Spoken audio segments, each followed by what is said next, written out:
السلام علیکم۔ منشی بشیر رحمۃ اللہ علیہ کے نام،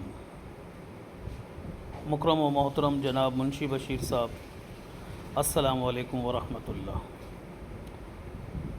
بندے کو آپ کی طرف سے بہت فکر رہتا ہے، کیونکہ آپ پرانوں کی یادگار ہیں اور ہمارے لیے ایک نمونہ ہیں اور دل کا سہارا ہیں۔ اللہ تعالیٰ آپ کو تا دیر باقی رکھے۔ آپ کے خطوط سے میوات کے کچھ احوال معلوم ہوتے تھے کہ وہاں کتنے اجتماعات ہو رہے ہیں، کتنے چودھری کام میں لگ رہے ہیں اور کتنے علماء ساتھ دے رہے ہیں۔ بندے کو سب سے زیادہ فکر میوات کا رہتا ہے کہ وہ ہماری پہلی درس گاہ ہے جس میں تبلیغ سیکھی جاتی ہے، لیکن بندہ ہمیشہ ڈرتا رہتا ہے کہ اس زمانے میں علماء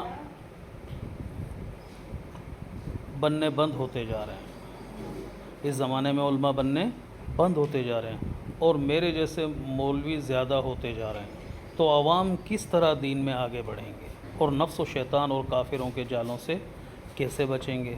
اب پوری دنیا میں یہی نظر آتا ہے کہ باطل کے پنجے پھیل رہے ہیں اور جو ان سے نکالنے والے تھے اور بچانے والے تھے وہ آپس میں اختلاف کر رہے ہیں اور لڑ رہے ہیں۔ میں نے تاریخ میں غور کیا اور قرآنی آیات میں بھی تدبر کیا، اس سے معلوم ہوا کہ کبھی بھی ربانی علماء میں ایسی عداوت پیدا نہیں ہوئی جس سے باطل فائدہ اٹھائیں اور عوام کو اپنا لیں۔ قرآن کریم کی آیت کا ترجمہ دیکھا جو اور ترجموں سے مختلف ہے، جس کے معنی یہ نکلے کہ اللہ سے وہی ڈرتے ہیں جو سمجھدار ہیں، اور دوسری آیت کا ترجمہ یہ دیکھا کہ اے اللہ تو میری سمجھ کو بڑھا، اشکالات رفع ہو گئے اور حق بات سمجھ میں آ گئی۔ لہٰذا جناب کبھی کبھی وہاں کے حالات سے مطلع کیا کریں۔ فقط والسلام، بندہ سعید احمد خان، 2 جون 1986۔